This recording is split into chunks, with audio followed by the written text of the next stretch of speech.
ቅድም እንዳልኳችሁ ነብዩ መሐመድን ሰለላሁ ዐለይሂ ወሰለም ከመካ አሳደዋቸዋል። ጭራሽ መዲናንም ሄደን እናሳደዋለን ድጋሚ ብለው አስበውና አቅደው ነበር። ገብታችሁ አይደለ? መሐላቸውን ያፈረሱትን መልእክተኛውን ለማሳደድ ያሰቡትን አለ ህዝቦች። አሁን በደንብ አስተውል። ያው እነሱ ለመጀመሪያ ጊዜ የጀመሯችሁ ሲሆኑ አለ ጦርነቱን መጀመሪያ ቃላቸውን አፍርሰው ሄደው ጦርነቱን መጀመሪያ ሄደው የጀመሩ ናቸውና ነው እነሱ። ስለዚህ እነዚህን ነው አላህ ሱብሓነሁ ወተዓላ ተጋደሏቸው እያለ ያዘዘ ያለው። አንደኛ ቃላቸውን አፍርሰዋል፣ ሁለተኛ ነቢዩ ሙሐመድን ሰለላሁ ዐለይሂ ወሰለም ድጋሚ ለማሳደድ እያሴሩ ነው፣ ሶስተኛ ጦርነቱን ሄደው መጀመሪያ ጀምረውታል። በእነዚህ ምክንያቶች እነዚህን ቃላቸውን ያፈረሱትን ከሃዲያኖች ነው ተዋጉ እያለ ያለው። ቃላቸውን የጠበቁትንስ ቃላቸውን ጠብቁላቸው ብሎ አላህ ተናግሯል። እዚያው ላይ ከፍ ብሎ ምን ይላል? ያውና ተመልከት፣ እነዚህ በቃል ኪዳናቸው ለእናንተ ቀጥ እስካሉላችሁ ድረስ ለእነርሱም ቀጥ በሉላቸው ይላል አላህ። አየህ አይደለ? በቃል ኪዳናቸው ለእናንተ ቀጥ እስካሉ ድረስ እናንተም ለእነርሱ ቀጥ በሉላቸው። ይሄ ነው ቃል ኪዳናቸውን አፍርሰው ጦርነትን ስለጀመሩ ከሃዲያኖች የሚያወራ አንቀጽ እንጂ ሰላማዊ ስለሆኑ ቃላቸውን ስለጠበቁ የሚያወራ አይደለም። እሺ ቃል ኪዳኑን የጠበቀን ሰው መግደል ኃጢአቱ ምንድን ነው ከተባለ የሌላ እምነት ተከታይ ቢሆንም የጀነትን ሽታ አታገኙም አሉ ነብዩ ሰለላሁ ዐለይሂ ወሰለም። አስጠነቀቋቸው፣ ነገሯቸው። ቃለ ነብዩ ሰለላሁ ዐለይሂ ወሰለም መን ቀተለ ሙዓሀደን ለም የሪሕ ራኢሐተል ጀና አሉ። ከእናንተ ጋር ቃል ኪዳን ተገባብቶ ቃሉን የጠበቀን ከሃዲ የገደለ ሰው የገነትን ሽታ አያገኝም ብለውናል። አያችሁ አይደል? ለምን ሌላ እምነት ተከታይ አይሆንም? ይሄን ሰው ብትገሉ የጀነትን ሽታ አታገኙም፣ ተጠንቀቁ ብለዋል። ይሄን ያሉበትን ሐዲስ ነው ላሳያችሁ። በነብያችን ከመጡስ በነብያችን ከመጡ ማለት በነብያችን ከመጡ ማለት ብሩክ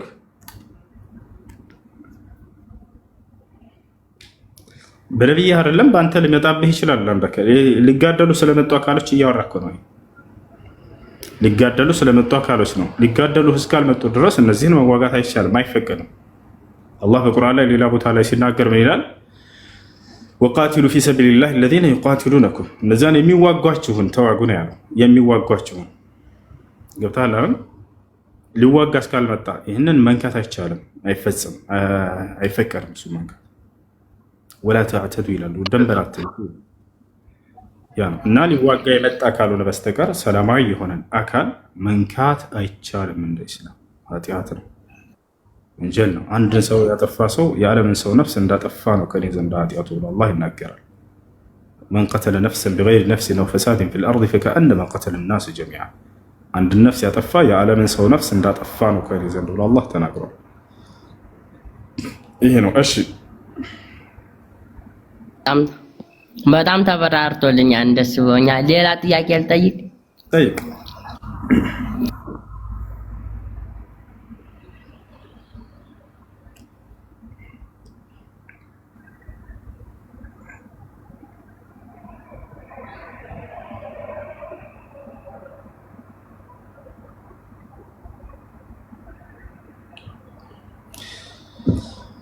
እሺ እስኪመጣ ድረስ ነቢል ካለህ መቀጠል ትችላለህ፣ ወይንም ኦኬ። እሱ ሶሪ በጣም ሰው መጥቶብኝ ነው ነበር ላይ አንድ የምጠይቅ ነገር አለና አቴንሽን ስጠኝ እስኪ። እንደ አንድ ወንድም ላይ ሀቅ አለኝ አይደለ? የወንድም ሀቅ አለኛ። ይሰማል? ይሰማል። እና ወላሂ ኢልም መማር እፈልጋለሁ እና ኢንሻአላህ የመጨረሻ ማለት የምፈልገው ዱዓ እንድታደርጉልኝ ነው። እንደ ወንድም ሀቅነት አንተም ሁሉም እዚህ ያሉ ሰዎች ጠቅላላ ዱዓ አድርጉልኝ። እንዲሁም ደግሞ ቤተሰቦቼንም አላህ እንዲመራልኝ ሁላችሁም ዱዓ አድርጉልኝ። መርሐባ። አላህ እውቀትን ይስጠን፣ አላህ ሂዳያ ይስጣቸው ቤተሰቦች ነው። ባለበት አካባቢ የሸሪዓ እውቀት የምትማርበት ጀምረሃል ወይንስ ገና ነው? የለም ባለፈው እኮ ገብቼ ነበረ ስለ መስጊድ ጉዳይ ምናምን ጠይቄክ ነበርና ጀምር እንጂ እውቀትን ጀምረህ ከዚያ በኋላ ጽናትን ደግፎ አላህ ሱብሓነሁ ወተዓላ ትለምነዋለህ። እሱ በጣም ብዙ ተራግሎችን አልፌያለሁ። አካባቢ የነበሩት እንድማር እንትን አላረጉኝም እና እንደሰለምኩ አካባቢ እየተጠራጠሩኝ ነበረ። ችግር የለም ጀምርና ኢንሻአላህ ልጀምር እያሰብኩ ነው። ዱዓ አድርጉልኝ። እንግዲህ እንደ ወንድም ሐቅነቴ ጠይቃቸዋለሁ። ሁላችሁንም ዱዓ አድርጉልኝ፣ አትርሱኝ። በጣም አመሰግናለሁ። እንግዲህ ኢንሻአላህ አላህ ይጠብቃችሁ፣ አላህ ያጽናን። ደህና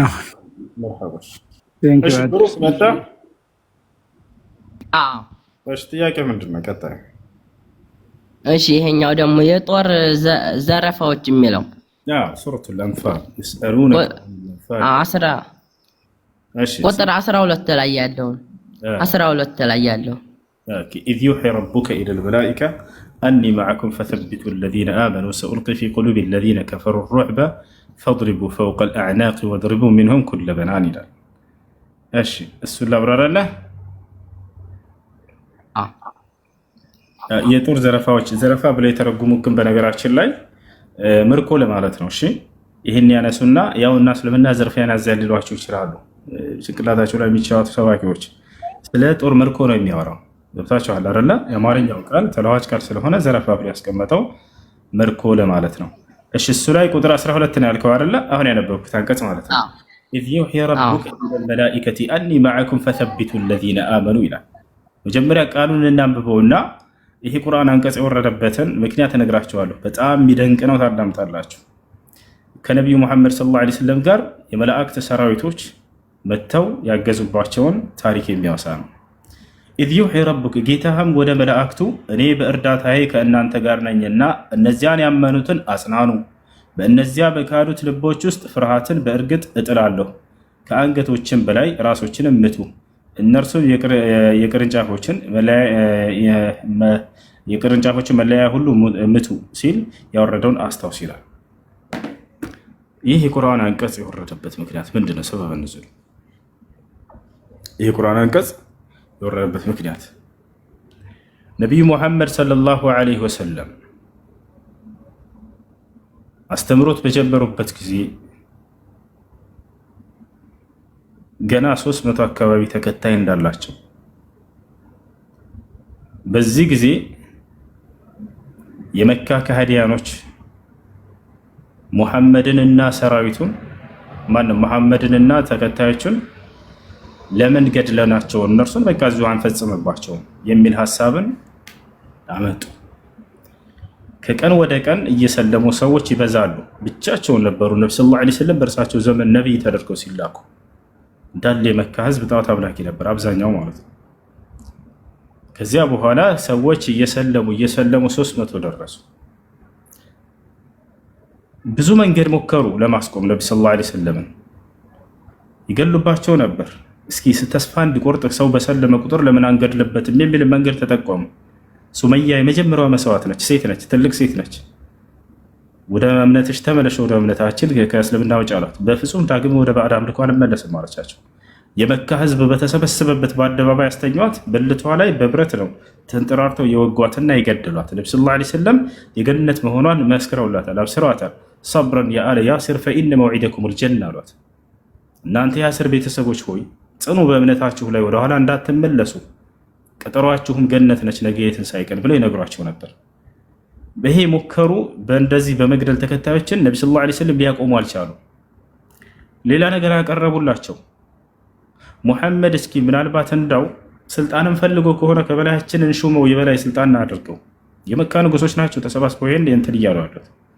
ሴት ከሆነ የሚፈልገው 10 ቆነጃጅት ሴት ከቁረይሽ እንሰጠዋለን አሉ። ገንዘብ ከሆነ የሚፈልገው ከሁላችን በላይ ሀብታም እናደርገዋሉ። እስኪ ይህን ነገር ማን ነው ሄዶ የሚያቀርብለትና ወደ አንዱ አምላክ ተመለሱ የሚለውን አስተምህሮን እንዲያቋርጥልን፣ አማልክቶቻችንን ማውገዙን እንዲያቋርጥልን ይሄን አቅርቡለት ተባለ። ከዚያ በኋላ ይሄን ለማድረግ ማንን መረጡ? አጎታቸው አቡ ጣሊብን ጠሩት። የመካ ሹማምንቶች ንጉሶች፣ እስኪ ወንድምህን ልጅ ሙሐመድን ሂድና እንደዚህ የምትፈልገው ከሆነ አቅርብለት፣ ብቻ እርሱ ወደ አንዱ አምላክ ተመለሱ የሚለውን ነገር ያቋርጥልን፣ አማልክቶቻችንን አይንካብን፣ አይውግዝብን፣ እነርሱን ባዕድ አምልኮ እያለ አይጥራብን። በቃ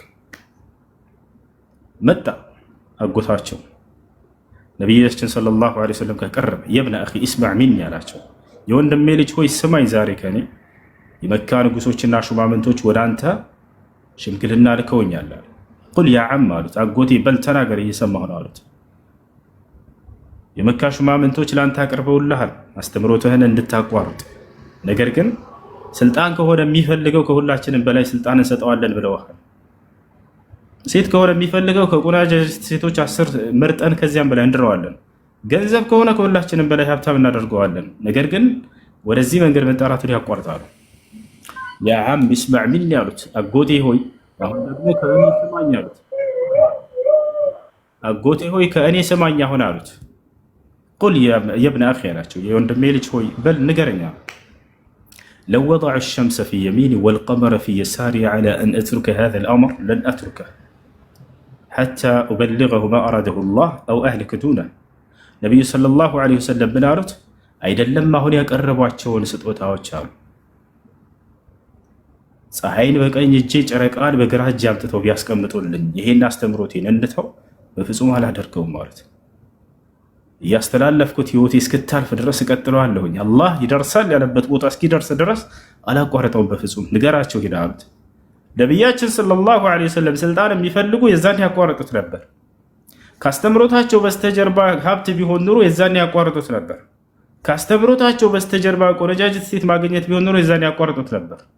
አሁን በቃ ተስፋ ቆረጡ። የመካ ካዲያኖች በምንም ነገር አቀረብንለት፣ በቃ ሊስማማ አልቻለም።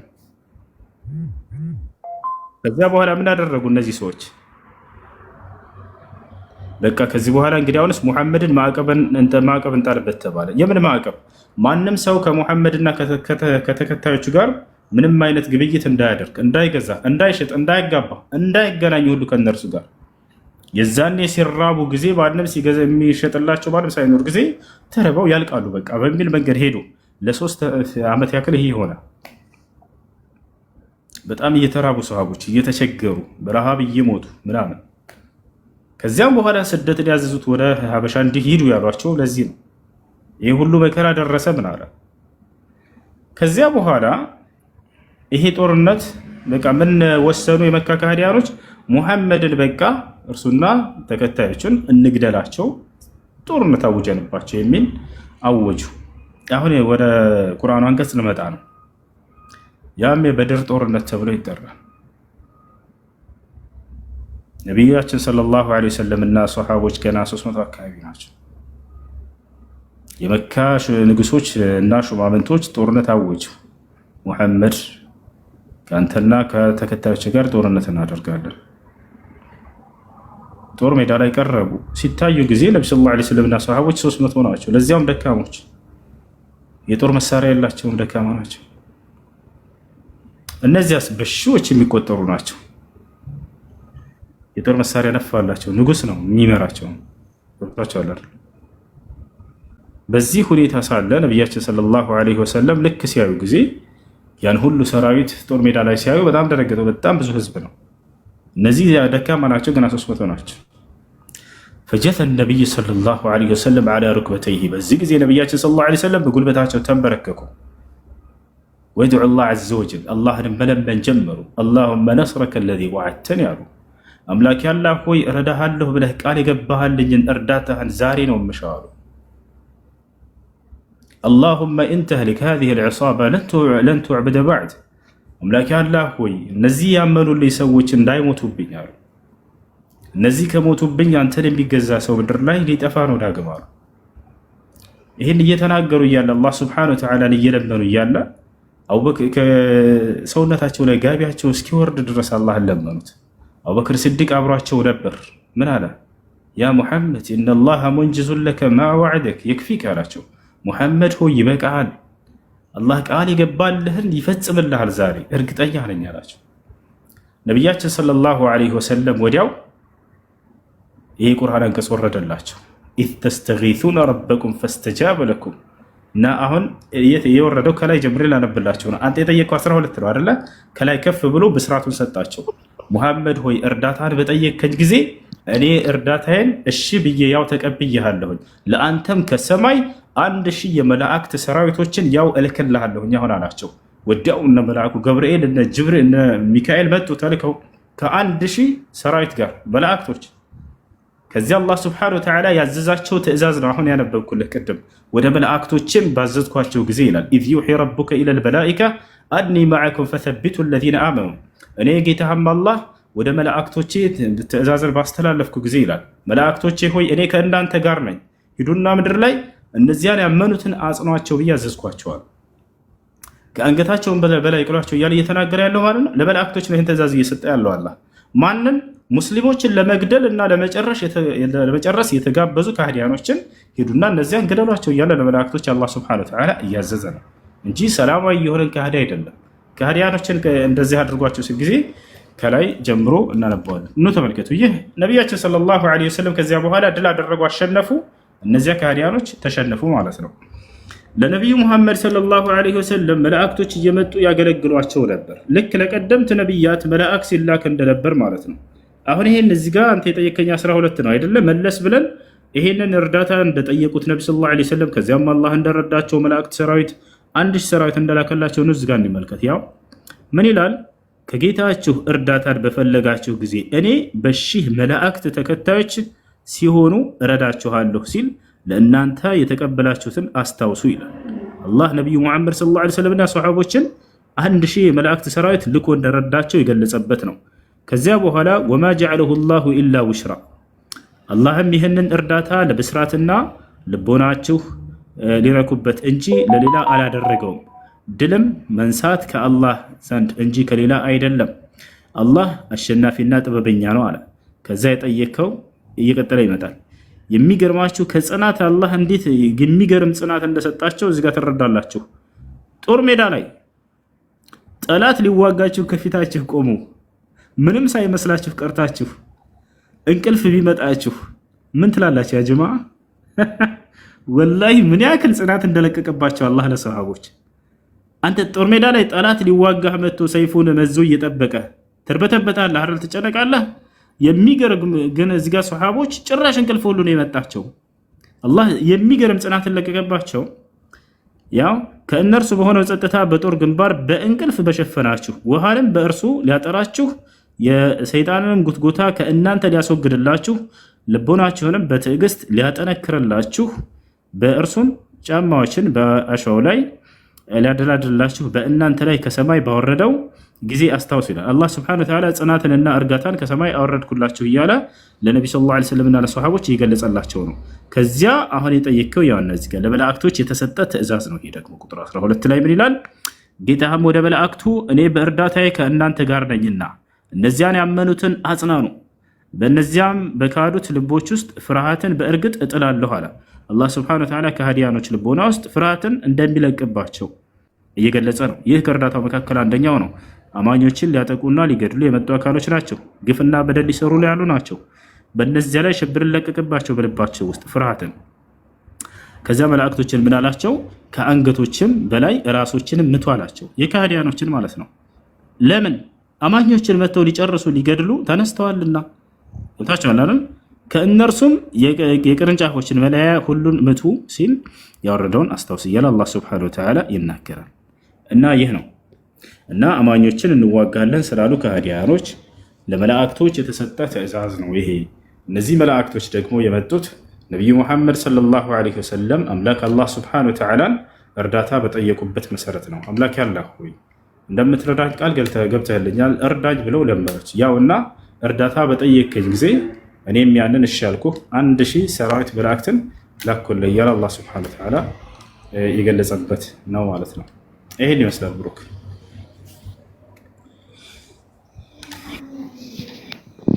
እሺ በጣም ነው የማመሰግነው። አየ ብሩክ። እሺ አንበሳ ቢኖሬ በሰጠሁ ደስ ባለኝ። ችግር የለውም። እኛ ከአላህ ዘንድ ነው ምንዳን የምናገኘው። አላህ በቁርአን ላይ ምንና ወማ አስአሉኩም ዐለይሂ ሚን አጅር ኢን አጅሪየ ኢላ ዐላ ረቢል ዓለሚን ይሉ ነቢያቶች። እኛ በምናስተምራቸው ትምህርት ክፍያን አንፈልግም ከእናንተ ይሉ ነበር ነቢያቶች። ምንዳችን ግን ከዓለማቱ ጌታ ከአላህ ነው ይሉ ነበር። ቁል ላ አስአሉኩም ዐለይሂ አጅራ፣ ሙሐመድ ሆይ አንተም እንዲሁ እኔ በዚህ ትምህርት ላይ ክፍያን አልጠይቃችሁም በላቸው ለህዝቦች ይላል። በዚህ ነገር ላይ ከአላህ ዘንድ እንጂ ከእናንተ ምንም ነገር አንፈልጋለን። አመሰግናለሁ ብሩክ። እሺ ስም ስም ችግር የለም። ብሩክ የሚለው ችግር የለውም።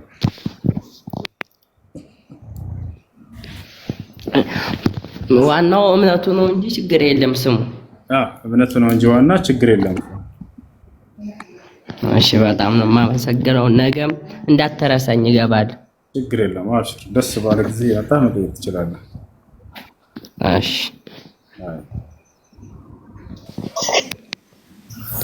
ማሂ ሰላም አለይኩም። ወአለይኩም ሰላም። እንዴት ነሽ? ሰላም ነው አለን። ብጠይቅ መሰለኝ ቀድማቸዋለሁ። እሺ ምንድን ነው መሰለኝ ከእኔ የምጠይቅህ ብዙ ጥያቄዎች አሉኝ። እሺ ይቅርታ፣ በመጀመሪያ ማለት ነው ቁርአን ማለት ነው የሙስሊም ቁርአንና ሐዲስ አንድ ነው ይባላል። እሺ አንድ ከሆነ ማለት ነው እንዴት አህባሽ ይሄ እንደዚህ ነገር ለምንድን ነው የተለያዩት? የመጀመሪያ ጥያቄ ማለት ነው። አሁን የእነሱ መጽሐፍ የዋሃብዮች እንደዚህ ነው ምናምን ይላሉ። ለክስ ይሄን ምኑ ላይ ነው? ቆይ ልዩነቱ ስላልገባኝ ነው። መጽሐፍ ልዩነት ሳይሆን የግንዛቤ ልዩነት ነው። ቁርአንና ሐዲስን ነው የምንቀበለው ይላሉ። ነገር ግን የግንዛቤ ልዩነት ነው። ለምሳሌ አርረህማኑ ዐለል ዐርሽ እስተዋ እንላለን እኛ ቁርአን ላይ ያለ ነው። እነሱም ይሄን ይላሉ። ነገር ግን በሌላ ትርጓሜ ይተረጉማሉ። ገብቶሻል አይደለ? የአረዳድ ልዩነት ነው። የአረዳድ ሰው ግን ወደ ክህደት ወስዷቸዋል። አዎ ክህደት ነው። በግልጽ ነው የምነግራቸው። አላህ ስብሐነሁ ወተዓላ ባህሪያቶችን የሚክድ አካል ይሄ በፍጹም ሙስሊም አይደለም። መን ነፋ ሲፈተን ዋሂዳ ሳቢታ ሊላሂ ፊል ኪታቢ ወሱነቲ ፈሁወ ካፊር። የአላህ ስብሐነሁ ወተዓላ የጸደቀን የአላህን ባህሪ በቁርአንና በሐዲስ ላይ ያንን የካደና ያስተባበለ ሰው በፍጹም ይሄ ሙስሊም ሊባል አይችልም። ስለዚህ ምንድነው ያንቺ ጥያቄ? አሁን የተለያየ መጽሐፍ ነው ወይ? ላ የተለያየ መጽሐፍ አይደለም። የተለያየ አረዳድ ነው። እሺ የአረዳድ ልዩነት እንጂ መጽሐፍ ልዩነት አይደለም። እሺ ግን የእነሱ ኪታብና ሐዲስ ምናምን አትቀበሏቸው ይላሉ። ግን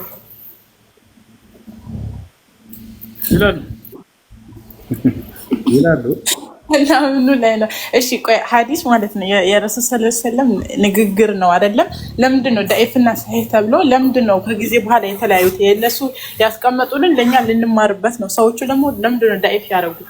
እሺ ዳኢፍ አድርገውት አይደለም። ሰዎች የነብዩ ሰለላሁ ዐለይሂ ወሰለም ሐዲስ መተው ዳኢፍ አላደረጉም። ነገር ግን ሰዎች በነብዩ ሰለላሁ ዐለይሂ ወሰለም ላይ የዋሿቸውንና የቀጠፏቸውን እነዚህ ደካማ ተብለው ዳኢፍ ተብለው የተገለጹት በእርሳቸው ላይ የተዋሹና የቀጠፉ ናቸው። ሙንከር ሐዲስ፣ ዳኢፍ ሐዲስ፣ መውዱዕ ሐዲስ እነዚህ ሁሉ ማለት ነው። እና ሰዎች መጥተው በእርሳቸው ላይ የለጠፏቸው ናቸው። ሰለፎቻችን ምን አደረጉ? ጥርት አድርገው እነዚህ ዳኢፍ ናቸው፣ እነዚህ መውዱዕ ናቸው ተጠንቀቁ ብለው እንድንጠነቀቃቸው ዘንድ ነው ያስቀመጡልን እንጂ ሰዎች ታዲያ ማን ነው የጨመሩበት? ማለት ማን እንደጨመረበት ሳይታወቅ ዝም ብሎ ነው ዳኢፍ የተደረገው? ይለከስበል የጨመሯቸው ሰዎች ተዘግቧል። እዚያው ላይ ሰነዱ ላይ ታገኛለህ። አከሌ ይሄ ሰውዬው ዳኢፍ የሆነ ሰው እንደዚህ ብለው እዚያው ላይ እንትኑ ከነ ሰነዱ አስቀምጠውታል። ሰነዱ ላይ ችግር አለበት። ማን ነው ችግር ያለበት? ሰነዱ ላይ አከሌ እያሉ ያስቀምጣሉ ሰለፎቻችን መጽሐፎቻቸው ላይ እሱ አስቀምጧቸዋል። የጀርህ ወተዕዲል ይባላል። እሺ መጀመሪያ የተጻፈው የሁስማን ቁርአን ነበረ። ከዛ የሁስማንን ተቃጥሎ ደግሞ የሀፍሳን ነው ትክክል ነው ተብሎ ለምንድን ነው የተወሰደው? ይነስረድ። እሺ በመጀመሪያ በነብዩ ሰለላሁ ዐለይሂ ወሰለም ጋር ቁርአን ተጽፏል። እርሳቸው በህይወት እያሉ ተጽፏል። ብዙ ሰው የተጻፈው በዑስማን ጊዜ ይመስላቸዋል። ላ በዑስማን ጊዜ አይደለም ቁርአን የተጻፈው። በዑስማን ጊዜ ጀምዕ ተደረገ ተሰበሰበ የሚል እንጂ በዑስማን ጊዜ ተጻፈ አይደለም። እሺ በነብዩ ሰለላሁ ዐለይሂ ወሰለም ጊዜ ነው ቁርአን የተጻፈው። ይህን ማስረጃ ራሳቸው ነብያችን ሰለላሁ ዐለይሂ ወሰለም ቃል በቃል ሐዲስ ላይ እድዑኒ ዘይደን ፈልየክቱብ ዐኒ አልቁርአን ይሉ ነበር። ዘይድን ጥሩልን ከእኔ ቁርአንን ይጻፍ ይላሉ። ያችሁ ስለዚህ ነብያችን ሰለላሁ ዐለይሂ ወሰለም በህይወት እያሉ አስፈዋቸዋል። ሰሃቦች ላ ተክቱቡ ዐኒ ገይረ አልቁርአን አሉ። ከቁርአን ውጭ ከእኔ ዘንድ ምንም ነገርን አትጻፉ አሉ። ስለዚህ ቁርአን ሲጻፍ እንደነበር ያሳየናል። ሌላ ነገር ምንድነው? እነዚያ ሰሃቦችስ እንደጻፉ ተናግረዋል ወይ በእርሳቸው ዘመን? አዎ ተናግረዋል። ለምሳሌ ዘይድ ታላቁ ሰሃባ ሲናገር ምን አሉ?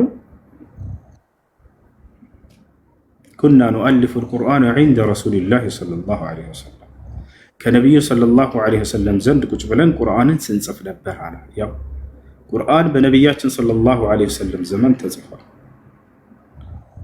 በልባቸው ሸምድደውታል። ሰሃቦች በልባቸው እንደሸመደዱትን ማስረጃ የሆናቸው ዘንድ ለነቢ ሰለላሁ ዐለይሂ ወሰለም እዚያው ያውና አንተ ሳታልፍ በፊት ቁርአንን በትውልዶችህ ልብ ላይ አስቀምጭልሃለሁ የሚለው ሊያረጋግጥላቸው ዘንድ ነቢያችን ሰለላሁ ዐለይሂ ወሰለም ሰሃቦችን እያመጡ እንዲፈትሯቸው ያዛቸው ነበር። ለምሳሌ አብዱላህ ብን መስዑድ የብን መስዑድ ኢቅራ ዐለየ አልቁርአን አሉት። ፈቃል አቅረኡ ዐለይከ ወዐለይከ ኡንዚል ፈቃለ ነቢ ሰለላሁ ዐለይሂ ወሰለም ኢኒ ኡሒቡ አን አስመዐሁ ምን ገይሪ فقال ابن مسعود فبدأت أقرأ من بداية سورة النساء حتى بلغت إلى قوله سبحانه وتعالى فكيف إذا جئنا من كل أمة بشهيد وجئنا بك على هؤلاء شهيدا فقال لي النبي صلى الله عليه وسلم حسبك الآن فرفعت عيناي إلى عين رسول الله صلى الله عليه وسلم فإذا عيناه تذرفان عبد الله بن مسعود رضي الله عنه من آلا كالثات عندك النبي صلى الله عليه وسلم اسكي قرآن أنب باللن آلن يالا በጣም ደነገጥኩኝ አለ። ለምን ከተባለ ነብይ ናቸው። ነብዩ ሰለላሁ ዐለይሂ ወሰለም ዝቅ ብለው ቁርአንን ቅሩ እስኪ ላዳምጣችሁ ማለታቸው መተናነሳቸው በጣም አስደነገጠው። አቅረው ዐለይከ ወዐለይከ ኡንዚል አላቸው። አንቱ የአላህ መልእክተኛ ሆይ በእርሶ ላይ ወርዶ ሳለ እኔ ለእርሶ ልቀራ አለ። ቃለ ነብዩ ሰለላሁ ዐለይሂ ወሰለም ኢኒ ኡሒቡ አን አስመዐሁ ሚን ገይሪ እኔ ቁርአንን ከሌሎች ስሰማው እደሰታለሁኝና እቀራ ችግር የለውም ማለት እኔም ከሱረቱ ኒሳ መጀመሪያ መቅራት ጀመርኩኝ አለ። 7-8 ገጽ አካባቢ ከቀራ በኋላ ሐስቡከል አን አሉት። አሁን በቃ አሉት። ዝቅ ብሎ ነበር ሲቀራ የነበረው። ፈረፈዕቱ ዐይናየ አይኖችንም ወደ ነብዩ ሰለላሁ ዐለይሂ ወሰለም አይን ከፍ አድርጌ ስመለከት ፈኢዛ ዐይናሁ ተዝሪፋን አይናቸው እያነቡ ነበር፣ እያለቀሱ ነበር አለ። ቁርአንን ሲሰሙ ነብዩ ሰለላሁ ዐለይሂ ወሰለም ያለቅሳሉ። እና ምን ልላችሁ ፈልጌ ነው ከዚህ ጋር የዛኔ ሰሃቦች ቁጭ ብለው በሂፍዛቸው ይቀሩ ነበር ምንም ሳይሳሳቱ። ይታችኋል። ያንን በትውልዳቸው ልብ ላይ ጠብቆ እንዳስቀመጠላቸው አላህ ሊያረጋግጥላቸው ዘንድ ሂድና ፈትናቸው ይላቸው ነበር። ይፈትሯቸዋል። ሰሃቦችን ቁጭ ብለው ይቀሩት ነበር። ከኛ ጋር በወረቀት መጻፉ ያን ያክል እንትን የሚያሳስብ ነገር አይደለም። ገብቷቸዋል አይደለ? ይሄን ልላችሁ ፈልጌ ነው። የዘን እንደው አልተጻፈም በሚለው ብንሄድ ራሱ በነብዩ ሰለላሁ ዐለይሂ ወሰለም ዘመን በልባቸው ተሸምድዶ ያለ ነገር ነው። ልክ ዛሬ ላይ ለምሳሌ ሰዎች ዛሬ ላይ በነቢያችን ሰለላሁ ዐለይሂ ወሰለም ማነው ዛሬ ላይ ዓለም ላይ ያለው ቁርአን ቢቃጠል የሚያመጣው ተጽዕኖ አለ የለም? በሙስሊሞች ላይ እስኪ ሙስሊሞች መልስ ኮሜንት ላይ ዓለም ላይ ያለ ቁርአን እንዳው ቢቃጠል ሁሉ የሚያመጣው ተጽዕኖ አለ ወይንስ የለም? አንዳንድ ዓለም ላይ ያለው የወረቀት ቁርአን ተቃጠለ የሚያመጣው ነገር አለ የለም? የሚያመጣው ተጽዕኖ የለም። አያችሁ አይደል? ለምን? ይህን ቃል በልባችን ሸምድደን ይዘነዋል። ነገ ቁጭ ብለን ዳግም አንድ የ10 ዓመት ሐፊዝ ልጅ የ10 ዓመት ህፃን ልጅ ቁጭ ብሎ ከላይ እስከታች አንዲት ፊደል ውልድ ሳትልበት ያስፋል ቁጭ ብሎ ማለት ነው። ገብታች አለ አይደል? እነዚህ ሰዎች ይህን የሚጠይቁት ለምንድን ነው? የሌላ እምነት ተከታዮች በራሳቸው እየመዘኑት ነው። ሙስሊሞች በእናንተ አይመዘኑም፣ ከይቅርታ ጋር አይመዘኑም በፍጹም። አሁን የነሱ መጽሐፍ ለምሳሌ እንዳው መጽሐፍ ቅዱስ እኛን አይላሉ። መጽሐፍ ቅዱስ ብሉይ ኪዳንና አዲስ ኪዳን ዛሬ ተቃጠለ እንበል አለቀ በቃ ውሃ በላ ክርስትና። በጭንቅላቱ ሸምድዶ የያዘ ክርስቲያን ካለ እኔ እቀጣለሁ። የለም በፍጹም። ታዲያ በዛ ይመዝኑትና ሙስሊሞች ጋር መጥተው ልክ ከተቃጠለ በዑስማን ጊዜ እንደዚህ ተቃጠለ ምናምን ምንም ያመጣው ተጽዕኖ የለም አለ የሚል ካለ መጽሐፍ ቅዱስን የሸመደደ ክርስቲያን ካለ እዚህ መግባት ይችላል። ወረብል ካባኔ ቲክቶክ ለዘላለም ዘግቼ እወጣለሁ። መጽሐፍ ቅዱስን ሸምድዶ የሚያነብልኝ ካለ እዚህ ጋር በጭንቅላቱ እኔ ቁጭ ብዬ የአላህን ቃል ቁርአን ከላይ እስከታች አነብላችኋለሁ። ቅዱሳኖች እኛ ቁርአናችን ቢጠፋ ዋስትናችን እዚህ ጋር ነው ያለው፣ ወረቀቱ ላይ አይደለም። ወጣችኋል። እኔ ለፎክር አይደለም ቦታው ስለሆነ ነው ልነግራችሁ። እኛ ሙስሊሞች ለእናንተ ተአምር ነው። መጽሐፋችንን ከላይ እስከታች ሸምድደን በጭንቅላታችን ይዘናል። ይሄ ቁርአን የሸመደድኩት እኔ የ12 ዓመት ህፃን ልጅ እያለሁ ነው። 12 13 ገና 6ኛ ክፍል 7ኛ ክፍል እየተማርኩኝ ማለት ነው። በዛን ጊዜ ከሀገሬ እንደዚህ ተወዳድሬ ከሁላቸውም በሽምደዳ ነው ልጆች ክርስቲያኖች እንዳለ ሙሉ ሸምድጄ ከሀገሬ ካሉ ሀፊዞች አንደኛ ወጥቻለሁ። ከሙሉ ከኢትዮጵያ ተወዳደርኩ በሂፍዝ በጭንቅላት ይዘን ማለት ነው። ከሙሉ ከኢትዮጵያ አንደኛ ወጣ። የምስክር ወረቀቶች ከፈለጋችሁ ላሳያችሁ እችላለሁ። በዚያ በትንሽዬ ዕድሜ ማለት ነው። ከዚያ ክርስቲያኖች ሀገራቸውን ወክዬ ለዓለም ሂጃለሁ እና እኛ ሙስሊሞች ወረቀቱ ቢቃጠል ዋስትናችን ከእርሱ ጋር አይደለም። በእናንተ አትመዝኑት። መጽሐፍ ቅዱስ ቢቃጠል ዛሬ ነገ የሚያስጽፈው አንዲት ዲያቆን አይኖራትም። ለዘላለም ጠፋ፣ አለቀ። خلاص ማሰላም ነው። ወተሻለ አይደለ? መጽሐፍ ቅዱስን ብሉይ ኪዳንና አዲስ ኪዳን የሸመደደ ቄስ አለ? በፍጹም እዚህ ልታመጡልን አትችሉም። የለም በፍጹም። ኧረ ተውት፣ ብሉይ ኪዳንና አዲስ ኪዳን ተውት፣ ብሉይ ኪዳንን ብቻ ተውት። እሱ ኦሪት ዘፍጥረትን ብቻ ይሸመድዳል? ኧረ በፍጹም የለም። እንዳ ከኦሪት ዘፍጥረት 10 ገጽ ሸምድዶ ሊያነብልን የሚችላል ምንም ሳይሳሳት እዚህ ገብቶ በፍጹም አታገኙም። እኛ ግን ቁጭ ብለን አሁን ከላይ እስከታች አንድ ፊደል ውል ሳትልብን ማንበብ እንችላለን። ይሄ ተአምር አይደለ ጀማ? ይሄ ተአምር አይደል? አንድ መለኮታዊ መጽሐፍ ሙሉ የሚሸመደድበት እዚህ ዓለም ላይ ቢኖር የሙስሊሞች ጭንቅላት ይዞ እንትን ሊል የሚችለው እንዳጠቃላይ ይህ ነው። እና በነቢያችን ሰለላሁ ዐለይሂ ወሰለም ዘመን ተጽፎ ነበር። ያ ነበር እየተወራረደ እያለ ዑስማን ብን አፋን በጊዜው ሁላቸውንም ሰበሰባቸውና ሰሓቦች በአንድ ጥራዝ እንዲሆን አዘዛቸው። እነዛ ሲጽፉ የነበሩ ሰሓቦች ተሰበሰቡ። እነ ዘይድ እና ሌሎችም ተሰበሰቡና ጻፉ። ያንን ኮፒ እያተደረገ ለዓለም እንዲበተን አደረገ ማለት ነው። እሺ ገጠር የምትይው አዲስ ጥያቄ አለች? ገጠር ነው ትውልድ? እኔ አልጨረስኩም። እሺ ቀጥሽ። እሺ አደም አለይሂ ሰላም ላይክ ጥፋት ምንድነው በለሱ ምናምን በበላበት ሰዓት አላህ ላላ ሱብሓነሁ ወተዓላ ይቅርታን ጠይቆ ይቅርታን ተደረገለት። እኛ በሱን እንትን ማለት አንቀጣም ይላል አይደል በእስልምና አስተምሮ።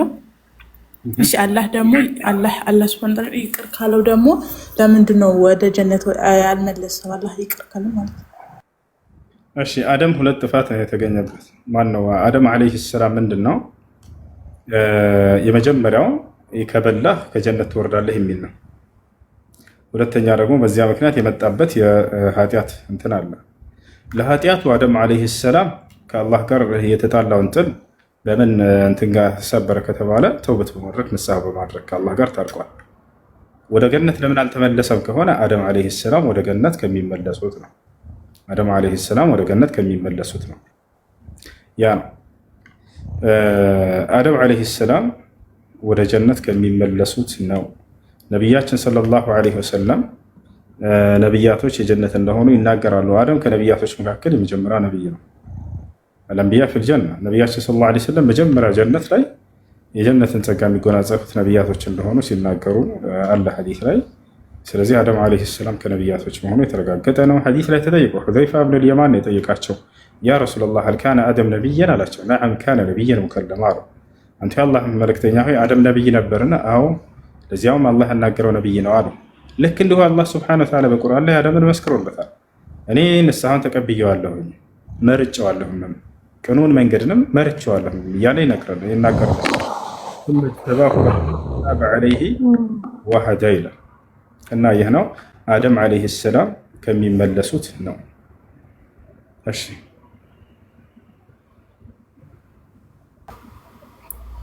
እሺ አንድ ጥያቄ ልጠይቅህ ወይስ ይውቅ? እሺ መርየምና ኢሳ አለይሂ ሰላም ለምንድነው እነርሱን ብቻ መርጦ ንጹህ ያደረጋቸው? እነሱ ብቻ ንጹህ ናቸው የሚል የለም። ንጹህ ናቸው የሚል ነው ያለው። እነሱ ብቻ አይደለም። ማንኛውም ሕፃን ልጅ ሲወለድ በእስልምና ንጹህ ነው፣ ኃጢአት የለበትም። መርየም ማነው ዒሳ አለይሂ ሰላም ልክ እንደዚያው ንጹህ መባሉ ለምን አስፈለገ? ለእነሱ ተለይተው ነው መሆን ያለበት ጥያቄ አይመስልሽም? ማይ እኮ ለምን እነሱን ተለይተው ንጹህ ለምን ሆኑ? ከሴቶችን ሁሉ እነሱ ብቻ ስላልሽ እነሱ ብቻ ያስኬድ እንደዛ አይልም ቃሉ። ነገር ግን ንጹህ ነሽ ተብላለች እሷም። አዎ መሲሁ ንጹህ ነው ተብሏል። አዎ ንጹህ ነው ተብሏል። እነሱ ብቻ የሚለውን ቃል ላስተካክልሽ የፈለኩት ይሻላል አይደለ? ስለዚህ ንጹህ ተብላ ተገልጻለች። ማርያም ንጽሕት ተብላ ተገልጻለች። አላህ ስብሐነሁ ወተዓላ በቁርአን ላይ ገልጿታል። ዒሳም ንጹህ ተብሎ ተገልጿል። አላህ በቁርአን ላይ ገልጾታል። በጣም የሚደንቅ ነው የአላህ ስብሐነሁ ወተዓላ ጥበብ። ወረበል ከዕባ ጥበቡን ታዳምጣላችሁ። የት እንደሚገኝ መጀመሪያ ልንገራችሁና ሱራ አልዕምራን ላይ ኢዝ ቃለት መላኢከቱ ያ መርየሙ ኢነላህ አስጠፋኪ ወጠሃረኪ ይላታል። እነሆ አምላክሽ አላህ አንጽቶሻል፣ ንጹህ ነሽ ተብላ ተገልጻለች። ንጹህ ነሽ መሲሁም ልክ እንዲሁ ሊአህበ ለኪ ጉላመን ዘኪያ ንጹህ ልጅ ልሰጥሽ ተብሎ ተገልጾላታል። ለምን አላህ ስብሐነሁ ወተዓላ ማርያምንና መሲሁን ንጹህ ብሎ መግለጽ አስፈለገው? ሌላ ንጹህ ብሎ አልገለጸም። ንጹህ ሆነን እያለን ሁላችንም ስንወለድ ማለት ነው። ንጹህ ብሎ መግለጽ የፈለገው ምንድን ነው? ምክንያቱም እርሷን በዝሙት ትወርፋለች ንጹህ አይደለችም ተብላ አላህ ስብሐነሁ ወተዓላ ንጹህ ናት ብሎ መመስከሩ ግድ ሆነ። ገብታችኋል? መሲሁም ልክ እንዲሁ ዲቃላ ነው ንጹህ አይደለም ተብሎ በአይሁዶች ተዘለፈ። ንጹህ ነው ተብሎ መመስከሩ ግድ ሆነ። ለእነዚህ ታላላቅ የአላህ ስብሐነሁ ወተዓላ ባሪያዎች ንጽህናቸውን አምላክ ሊመሰክርላቸው ይገባልና ንጹህ ናቸው ተብሎ መገለጹ ያስፈልገው ጥበቡ እነርሱ በዝሙት ስለተወረፉ ነው። ማርያምን በዝሙት ወረፏት? ላ በፍጹም አልሰራችም ንጹህ ነች ብሎ አላህ ሊመሰክርላት ዘንድ ነው። ልክ እንዲሁ ደግሞ መሲሁን በዝሙት የተገኘ ዲቃላ ልጅ ነው ተብሎ ተወረፈ። አላህ ስብሐነሁ ወተዓላ ላ በፍጹም እርሱ ንጹህ ልጅ ነው ብሎ ሊመሰክርለት ዘንድ ነው። ጥበቡ ይሄ ነው። ከበስተጀርባው ንጹህ ናቸው ከማለቱ ያስፈልገበት።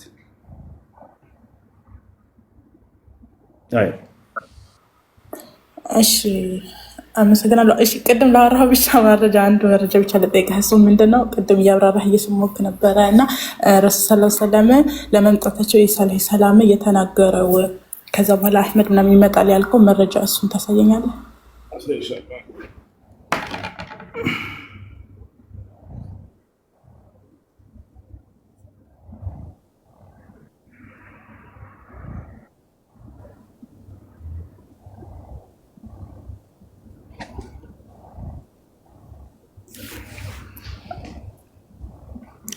ያው የመርያም ልጅ ዒሳም የእስራኤል ልጆች ሆይ እኔ ከተውራት ከበፊት ያለውን የማረጋግጥና ከእኔ በኋላ የሚመጣውን መልእክተኛ ስሙ አሕመድ በሆነው የማበስራችሁ ሲሆን ወደ እናንተ የተላኩ የአላህ መልእክተኛ ነኝ ባለ ጊዜ አስታውስ ይላል። ያው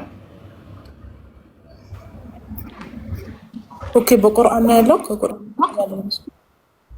በቁርአን ስንል የነበረው በተሰጣቸው መጽሐፍ ላይ ያለፉ ነቢያቶች መስክረውላቸዋል ወይ የሚል ነበር። አሁን ነቢዩ ሰለላሁ ዐለይሂ ወሰለም በተሰጣቸው ቃል ላይ ያለፉት ነቢያቶች መስክረውላቸዋል። እነርሱ ብቻ አይደለም፣ አብርሃምና እስማኤልም ልክ እንዲሁ ይናገራሉ። አብርሃምና እስማኤልም ይናገራሉ። እሺ ነቢያችን ሰለላሁ ዐለይሂ ወሰለም እኔ አነ ዳዕወተ አቢ ኢብራሂም ወቢሻረተ አኺ ዒሳ ይላሉ። እኔ የአባቴ የአብርሃም የጸሎት ውጤት ነኝ አሉ። ልክ እንዲሁ የወንድሜ የመሲሁ ብስራት ነኝ አሉ። ኢንጂል ማለት ብስራት ማለት ነው። ወንጌል ማለት ብስራት ማለት ነው። ብስራቱ ምንድን ነው?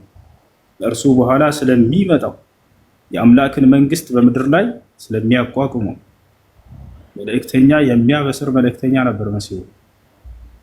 ሙሉ መልእክቱ መሲሁ ከእርሱ በኋላ ስለሚመጣው ታላቅ ነቢይ ብስራት ነበር። ኢንጂል ማለት ወንጌል ማለት ብስራት ነው። አይ አልቢሻራ ብስራቱ ምንድን ነው ሲባል ጊዜ ከእኔ በኋላ ስለሚመጣው መልእክተኛ የማበስራቸው ነኝ አለ።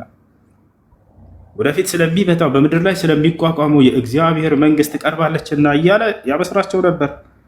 ምን ማለት ነው? የአምላክን መንግስት ህግና ስርዓት በምድር ላይ ወደፊት መጥቶ ስለሚያቋቁመው ታላቅ መልእክተኛ መጥቶ የሚያበስራቸው ነበር መሲሁ። ካኑ ይበሽርሁም ያኒ ቢመለኩቲላህ። ከዚያም በኋላ መጡ የቀደምት ነብያትን አስተምሮ ሁሉ በጫንቃቸው ላይ ተሸከሙ። ልክ እንዲሁ የአምላክን ህግና ስርዓት በምድር ላይ ህያው አደረጉ፣ ለዓለም በተኑ። ለዓለም መንግስታት ሁሉ እንዳለ የአምላክን ህግና ስርዓት ፈጽሙ እመኑ ብለው አዘዟቸው። የኢትዮጵያ መንግስት ተቀበለ። የበርካታ መንግስታቶች ይሄንን አመኑ፣ ተቀበሉ። የካዱም አሉ። ነገር ግን ነቢያችን ሰለላሁ ዐለይሂ ወሰለም ለበርካታ ዓለማት ያንን የአምላክን ህግና ስርዓት በምድር ላይ እንዲፈጸም አስተላልፈዋል። በሰሃቦቻቸው አማካኝነትም እንዲሁ ይህን ይመስላል። እሺ ጥያቄ ያለ መቀጠል ይችላል።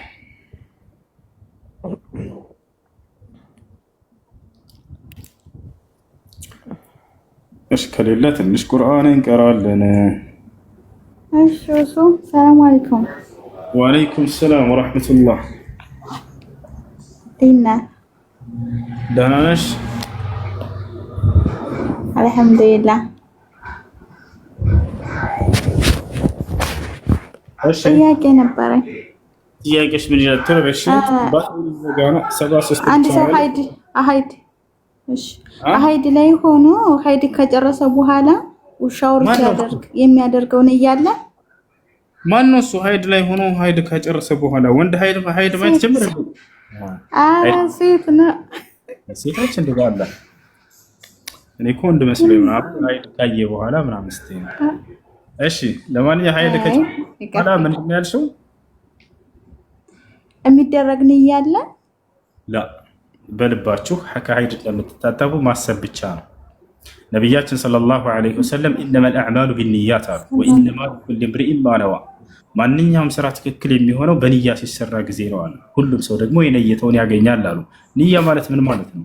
አንየቱ መዕናሁ አልቀስዱ ፊል ቀልብ፣ በልብ ማሰብ ማለት ነው። ያን ስራ እንደምትሰሩ በልባችሁ ማሰብ። ለእናንተ ከጀናባ ልትታጠቡ ከሆነ ማን ነው ከወር አበባ ስለ ወር አበባ ነው አይደል ጠየቅሽው? ከወር አበባ እንደምትታጠቡ በልባችሁ ማሰብ። ይሄንን የምትታጠቡት አምላክ አላህ ስብሐነሁ ወተዓላ በነብዩ ሰለላሁ ዐለይሂ ወሰለም በኩል ያዘዛችሁን ትእዛዝ ለመፈጸም እንደሆነና ትእዛዙን በመፈጸማችሁ ከአላህ ዘንድ ምንዳን ፈልጋችሁ ኢህቲሳብ አድርጋችሁ ይሄንን አስባችሁ መታጠብ ብቻ ነው። ይሄን ደግሞ በአንደበት አይደለም። አንየቱ መሐሉሃ አልቀልብ ወተለፉዙ ቢንየት ቢድዓ። ንያ መገኛ ቦታዋ ልብ ላይ ነው፣ በልባችሁ ማሰብ ነው። ገብታችሁ አላራል እንጂ ከላይ በአንደበታችሁ መናገር አይጠበቅባችሁ። ገብታችኋል? ስለ ወር አበባ አስተጣጠብ ልንገራችሁ ወይንስ ልለፈው? ንገረን። ወላሂ ወይስ ላይ አጂብ። እሺ ልንገራችሁ። አዳምጡ። የወር አበባ አስተጣጠብና የጀናባ አስተጣጠብ አንድ አይነት ስለሆነ በደንብ አዳምጡ። ሁለት አይነት አስተጣጠቦች አሉ። አንደኛ ጉስል ሙጅዚ፣ ሁለተኛ ጉስል ሱና። የሚያብቃቃ የሆነ የትጥበት አይነት የሚባለው ነው። ሁለተኛ ደግሞ ሱና የሆነ ቅደም ተከተሉን የጠበቀ አስተጣጠብ አይነት ነው። የመጀመሪያው ጉስል ሙጅዚ አብቃቂ የሆነ ትጥበት ማለት ጀናባም ሆነ ሀይድ ላይ ያለ አካል ከላይ እስከ ታች ድረስ ከፀጉራቸው እስከ ጥፍራቸው ድረስ ሙልጭ አድርገው መታጠብ። ታችኋል አይደለ? ሙሉ የሰውነት አካል ከላይ እስከ ታች አንድ ሰዓት ከታጠበ ይሄ ያብቃቃል። ሁለተኛው ምንድነው? ሱና የሆነ የትጥበት አይነት። ይሄኛው ቅደም ተከተል አለው። ይበልጥ ምን እንዳስገኛቸዋለሁ። የመጀመሪያ አስተጣጠብ መጀመሪያ የምትጀምሩት ምንድነው? ቢስሚላህ ብላችሁ መዳፋችሁን ታጥባላችሁ። ስንት ጊዜ? 3 ጊዜ። መዳፍ ለምን መታጠብ አስፈለገ? መጀመሪያ ሁሉን የሰውነት ክፍል የሚያጸዳው እሱ ነውና፣ ስለዚህ መጀመሪያ ቢስሚላህ ብላችሁ ልክ ወደ ስታደርጉት እንደምታጠቡ 3 ጊዜ ትታጠባላችሁ። ከዚያ በኋላ እስቲንጃ ታደርጋላችሁ።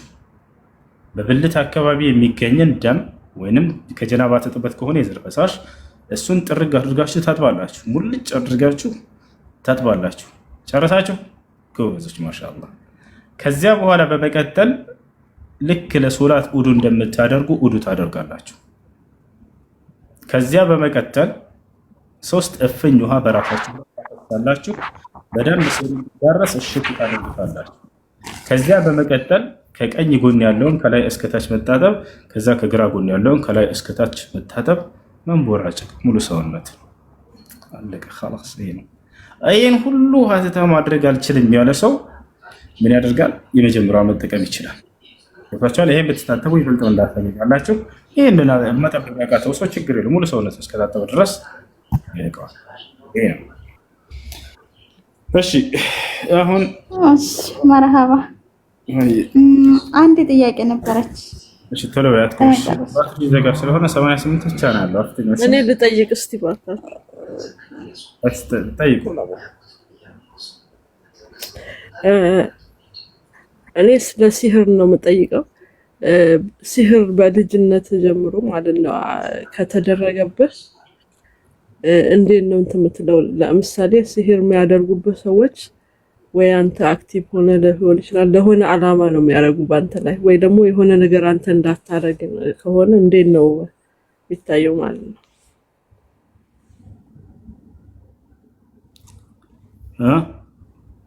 ስለ ሲህር ነው። ሲህር ያለው ሰው እንዴት ነው አላህ ዘንድ ነቢያችን ሰለላሁ ዐለይሂ ወሰለም ኢስተርቁ ሚን አልዐይን ፈኢነ አልዐይነ ሐቅ አሉ።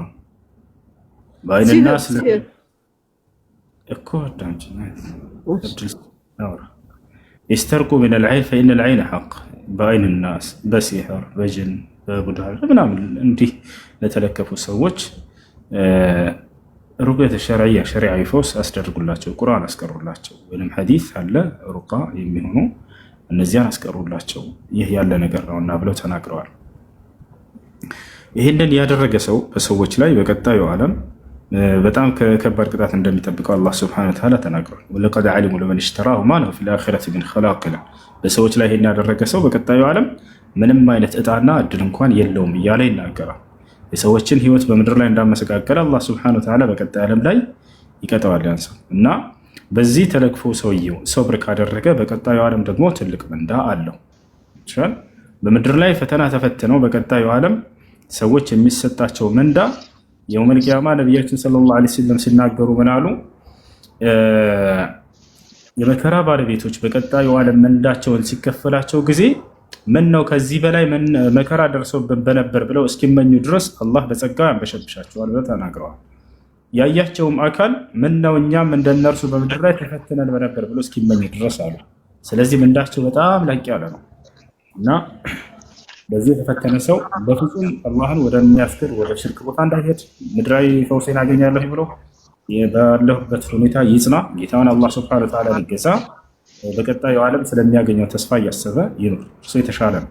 ወለልአኺረቱ ኸይሩን ኡላ አፌክት ያደርጋል። አንዳንድ ጭንቅ አስተሳሰብህን አፌክት ስለሚያደርግ ካለፈ በኋላ እኔ ነኝ አይደለም እስከምትል ድረስ ማለት ነው። አሁን ለምሳሌ እንደዛ ከሆነ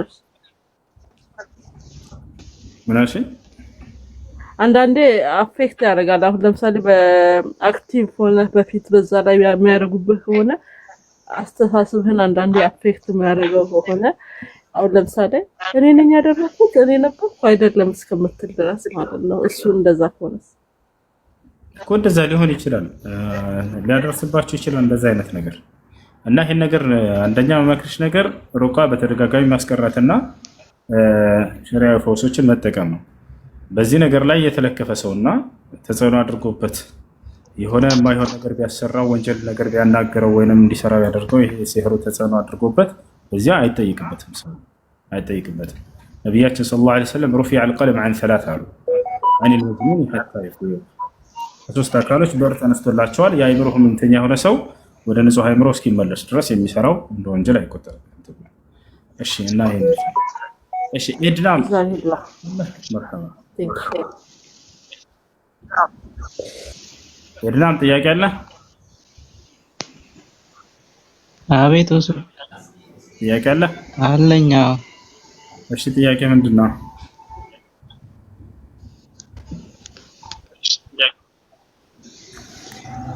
የቅድሙ ላይ ኔትወርክ አቋርጦኝ ነው። የቅድሙን ጨርስልኛለሁ? እሺ አስታውሰኝ፣ ምን ነበር የጀመረው?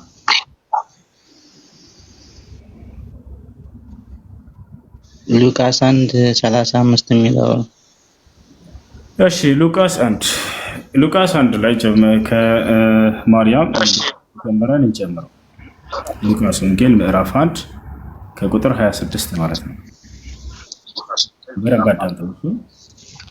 በስድስተኛው ወር መልአኩ ገብርኤል ናዝሬት ወደምትባል ወደ ገሊላ ከተማ ከዳዊት ወገን ለሆነው ዮሴፍ ለሚባለው ሰው ወደ ታጨች ወደ አንዲት ድንግል ከእግዚአብሔር ዘንድ ተላከ ይላል። ከማን ዘንድ ተላከ?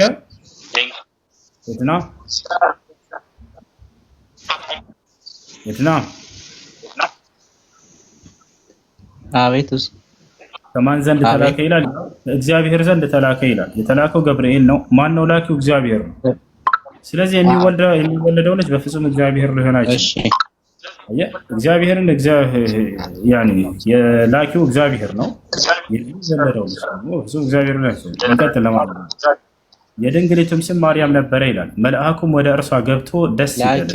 ላኪው እግዚአብሔር ነው። ገብቶሃል?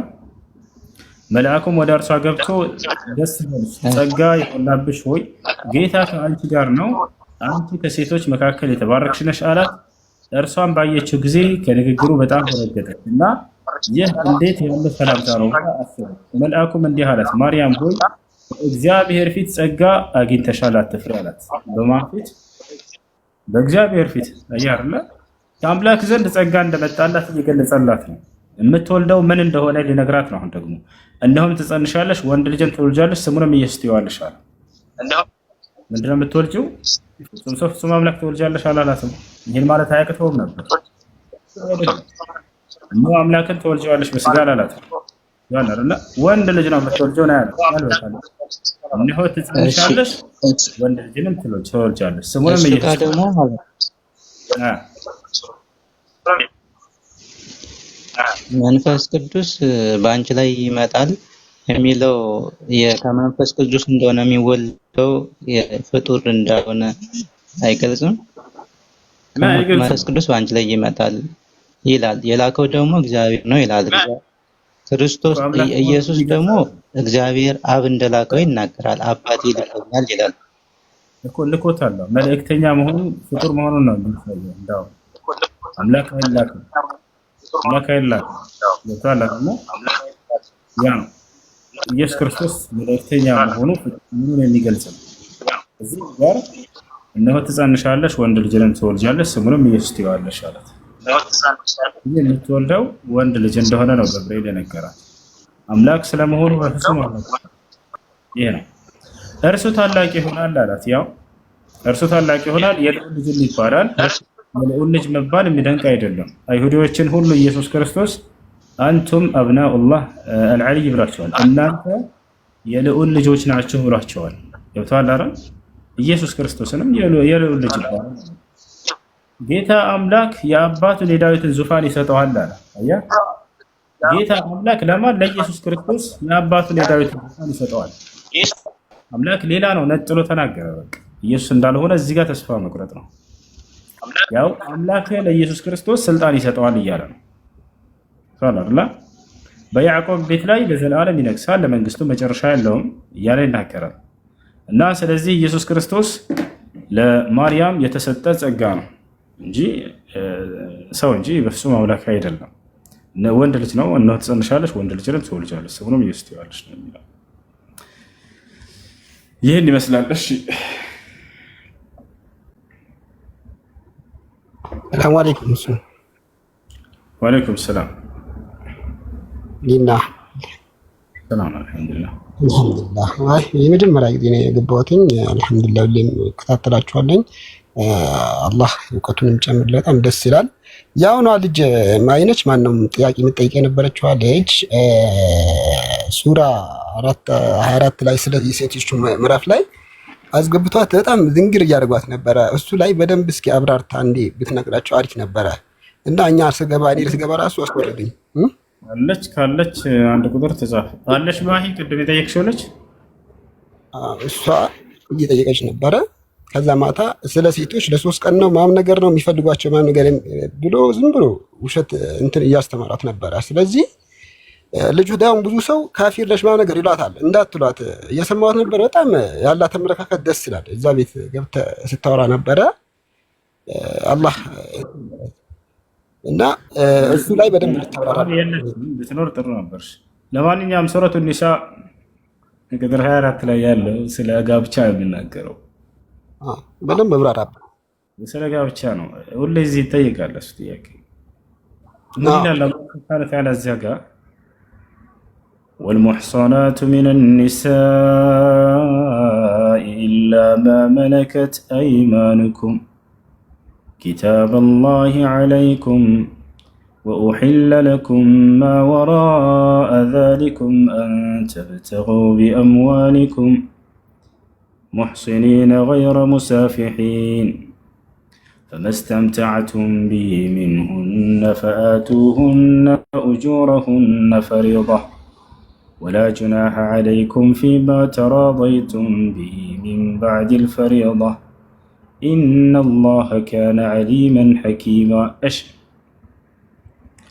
እንግዲህ እዚህ ቦታ ላይ ስለ ጋብቻ እየተናገረ አላህ Subhanahu Wa Ta'ala ከዝሙት ስለ መራቅ ይናገራል። እዚያ ጋር ዝሙተኞች ሳትሆኑ በገንዘቦቻችሁ ለእናንተ መፈለግ ተፈቀደላችሁ ይላል። ከዛ ምን ይላሉ? በገንዘብ ሂደህ ባር ቤት ሴት ልጅ ገዝተህ መጠቀም ትችላለህ ይላሉ ቅዱሳኖች። ዝሙተኞች ሳትሆኑ ብሎ እየጀመረላችሁ ዝሙተኞች ሳትሆኑ እያላቀጹ ዝሙት ስሩ ይላል አንቀጹ እያሉ ነው። እዛው ላይ ያለ ገንዘብ የሚለውንም እዚያው አላህ አብራራው። ምን አለ? ወአቱሁነ ኡጁረሁነ ፈሪዳ መህር ለማለት ነው ብሎ እዛው ሌላ ቦታ ላይ ተናገረ አላህ ሱብሓነሁ ወተዓላ። ገብታችኋል አይደለ? መህር ነው ጥሎሽ ነው እያለ ተናገረ። ገብታችኋል? ስለ መህር ነው እያወራ ያለው አንቀጹ። አይ ሙታዓ ነው እያሉ ነው እነሱ፣ ጊዜያዊ ጋብቻ ማለት ነው። ገብታችኋል? ይህ በፍጹም ስለ ሙታዓ እየተናገረ አይደለም። ፈመስተምተዕቱም የሚለውን እነሱ ሙታዓ መስሏቸው ነው። እሺ እንዳው ስለ ሙታዓ ነው ብንል ሙታዓ ሰዎች ይጠቀሙ ነበር። ነቢያችን ሰለላሁ ዐለይሂ ወሰለም የኸይበር ጊዜ ከለከሏቸው። ጊዜያዊ ጋብቻ የሚባል ነገር ነው። ገብታችኋል አይደል? ቃል በቃል ሐዲስ ላይ አሁን ላሳያችሁ ነው። ነቢያችን ሰለላሁ ዐለይሂ ወሰለም ከልክለዋል። ኃጢአት ነው፣ እሱ አይፈቀድም። ከልክለዋል፣ አይፈቀድም። መተው ይሄ ሙታዓ ነው፣ ስለዚህ በእስልምና እንደዚህ ይፈቀዳል እያሉ ነው። እናንተ በምትል እንዳው ስለ ምህር ነው ይሄ የሚያወራው። እናንተ ስለ ምህር እንደሆነ እዚሁ ጋር ላሳያችሁ፣ የሚገርማችሁ ማለት ነው። አንድ ባል ሲያገባ ጊዜ በእስልምና እንደሚታወቀው ጥሎሽ የሚባል ነገር አለ አይደለ? አንድ ሰው ሲያገባ ጊዜ ለሚስቱ የሚሰጠው ጥሎሽ አለ። ያ መህር ይባላል። ያን የተናገረ ነው አንቀጹ። በነገራችን ላይ ወደ ክርስትና አልገባሁም። በክርስትና አንድ ሰው ሴት ልጅን እንዴት ማግባት እንዳለበት ህግና ስርዓት የለውም። ታዲያ ህግና ስርዓት ሳይኖራችሁ ባል አንድ ወንድ ሴትን እንዴት ማግባት እንዳለበት እንዴት ነው ህግና ስርዓት ያለውን ሃይማኖት መጥቶ ለመተችት ሞራሉ የተገኘው? እኔ አልገባኝም። ወላሂ እኛ ጋር የራሱ የሆነ ህግና ስርዓት አለው። ለማንኛውም መህርና ጥሎሽ የሚባል ነገር አለ በእኛ። ስለዚያ ነው የሚናገረው አንቀጽ እና መህራቸውን ስጧቸው ይላል አላህ ሱብሓነሁ ወተዓላ። እዚያው ላይ በገንዘባችሁ ለእናንተ ብትፈልጉ ተፈቀደ የሚለውን ወሰድ ያደረጉና ቆረጥ አድርገው ያውና እቺ የምታመላክተው ጊዜያዊ ጋብቻ ነች ይላችኋል። ለማንኛውም እንመልከተው ቁጥር 24 ላይ ነው ሱረቱ ኒሳ ላይ ነው። ያውና እዚህ ጋር ይሄ ነው። በደንብ ተከታተሉ። አሁን እዚህ ጋር ከሴቶችም በባል ጥብቆቹ እጆቻችሁ በምርኮ ያዟቸው ሲቀሩ በእናንተ ላይ እርም ናቸው። ይህን አላህ በእናንተ ላይ ጻፈ ማለት ግዴታ አደረገ ማለት ነው። ከዚያችሁም ከተከለከሉት ወዲያ ጥብቆች ሆናችሁ። ልብ በሉ እዚህ ጋር ጥብቅ ሁን እያለ እያዘዘ ነው። ጥብቆች ሆናችሁ አንድ ተመልከቱ፣ ዝምተኞች ሳትሆኑ ሁለት በእንደዚህ አጽንቶ እየተናገረ ጥብቆች ሆናችሁ ዝሙተኞች ሳትሆኑ ካለ በኋላ አሁን ከዚች ነው እችን ነው ቆርጠው የሚወስዷችሁ በገንዘቦቻቸው የምትለዋን ማለት ነው። ከዛ ሴት ልጅን በገንዘብ መግዛት ይፈቀዳል የሚል ህግ ላይ ያወጡላችሁ ነው። ከዚህ ከታች አለ አይደል? ምን አለው? በገንዘቦቻችሁ ልትፈልጉ ለእናንተ ተፈቀደ። አሃ ስለዚህ በገንዘብህ ሴት ልጅን ሄደህ መፈለግ ለአንተ ይፈቀዳል እያሉ ነው። ያ በገንዘብ ያለው ገንዘቡ የትኛው ነው የሚለውን እዛው ጋር እንመልከተው ነው። ተቀጥሎ ምን አለ አላህ Subhanahu Wa Ta'ala? ቆይ አንዴ ምን ይላል? ለእናንተ ተፈቀደ ካለ በኋላ ከእነርሱም በእርሱ በመገናኘት የተጠቀማችሁባቸውን ሴቶች መህሮቻቸውን ግዴታ ሲሆን ስጧቸው አለ። ገንዘብ የሚለው ስለዚህ ስለምንድን ነው? ስለ መህር ነው። መህር ይታያቸዋል። መህር ስጧቸው ነው። አንድ ባል ሚስቱን ሲገናኝ ጊዜ የዛኔ ከሚሰጠው መህር አለ፣ ጥሎሽ አለ። ስለዚያ ነው እየተናገረ ያለው አንቀጽ። ታቻለ አይደል? ይሄ ነው። አሁን የት ጋር እንሄዳለን? ነብዩ ሰለላሁ ዐለይሂ ወሰለም ጊዜያዊ ጋብቻ ሐራም እንዳደረጉ ነው ላሳያችሁ። ቃል በቃል ላሳያችሁ። ሐዲስ ላይ ቡኻሪና ሙስሊም የተዘገበ ሐዲስ ተኽሪጅ ሐዲስ ነሃ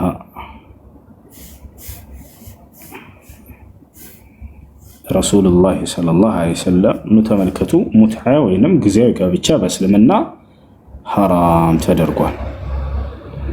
ያው እንደዚህ ጋር ይታያቸዋል።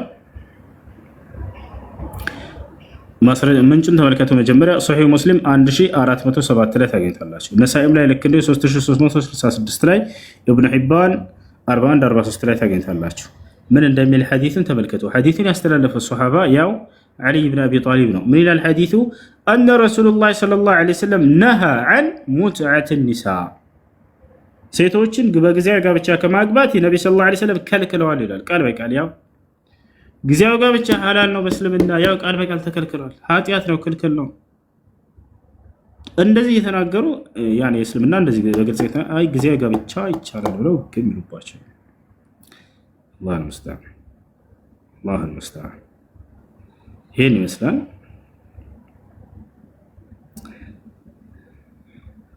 እሺ ወደ አማርኛ አድርገው። ያው አረበኛ ቃል በቃል እዚህ ጋር ነግራቸዋል። አማርኛ ጉግል በትክክል ተረጎመ አይመስለኝም። ለማንኛውም ቁጥሩን ሰጥቻቸዋለሁ። ተሸይ በትክክል ከተረጎመው ላሳያቸውሽ።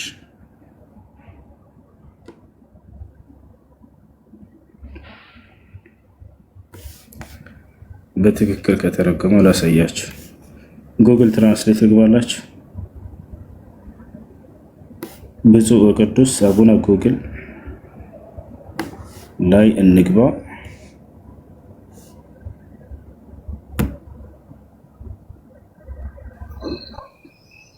እሺ አቤት አንድ ጊዜ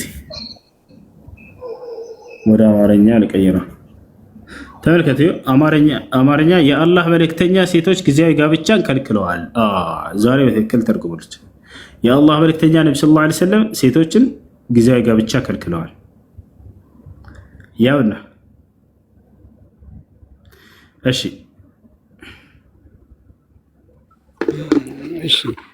እና ጀማው ምንድነው ምለው እዚህ ጋር የብዙ ሰው አካውንት እየተመታ ነው።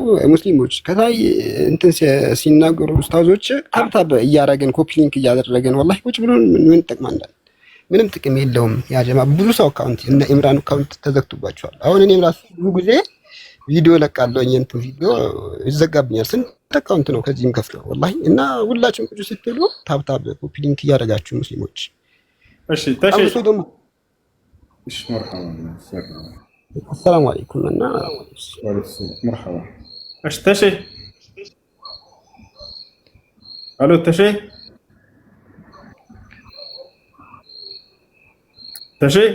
ውሱ እሺ ብሩክ እየሰማን። እሺ አንድ ጥያቄ ነበር። እሺ ምንድነው ጥያቄ?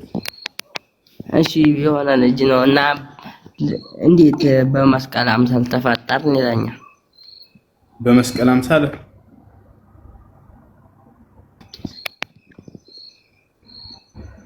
በመስቀል አምሳል ምንድን ነው? እግራችን ሁለት እጃችን ስንዘረጋና አንገታችንና እግራችን እንዲህ ሰላምን መስል እግራችን ሁለት ነው። መስቀል ደግሞ ከታች አንድ ነው አይደለ? ነው ሁለት ነው መስቀል እግሩ። እኔም እኮ ያንን ነው የገረመኝ። እንደሱ ብለህ መልሰለት። ይሄን ጥያቄ የጠየቀህ ሰው በሌላ በምን ቋንቋ ታስረዳው? ከዚህ በፊት ምን ያደርጉ ነበር ክርስቲያኖች? እዚህ ቲክቶክ ላይ በጣም ይገርመኝ ነበር። የሆነ ጊዜ ላይ ቲማቲም 4 ማዕዘን ይሰራል አይደል? ክፍል ስታደርጉት ጉድ እየተባለ በመዝሙር ይለቁታል። ያንን ብርቱካን ይመጡና 4 ማዕዘን ያውና ኦኬ ቲማቲሙ ክርስቲያን ነው ብርቱካኑ ብራና 4 ማዕዘን ካያችሁ በቃ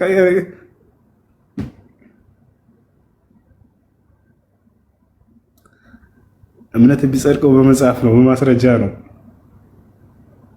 እምነት ቢጸድቀው በመጽሐፍ በማስረጃ ነው። ያጅማ ክርስትና ካለ እንደ ክርስትና መጽሐፍ ቅዱስ ላይ እንደው ካለ ማስረቅ ነው። በዚያ መከር ነው የሚሻለው። እግዚአብሔር መጽሐፍ ቅዱስ ላይ ክርስቲያን ሆኖ ብሎ አዟል ወይ ከተባለ የለም ወፍ። መጽሐፍ ቅዱስ ላይ ነብያቶች ክርስቲያን ሆኖ ብለው አዘዋል ወይ ትውልዶቻቸውን? ወፍ የለም በፍጹም።